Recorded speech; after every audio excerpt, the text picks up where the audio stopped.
Aqui tem o Yaris. Aí, ó. Esse modelo aqui é um 2019. Tá com barulho na suspensão aí.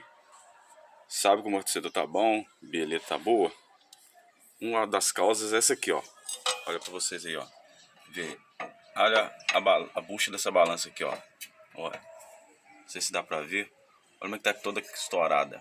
Ó. Tá vendo a folga, olha? Olha a folga. Muita folga. Isso aí faz um barulho e fica dando arranco quando você tá virando. Se você sentir sua direção dando uns trancos quando você tá manobrando seu carro, é essa bucha aqui que tá estourada, ó. Beleza? Se a dica ajudou vocês aí, deixa um likezinho pra gente aí.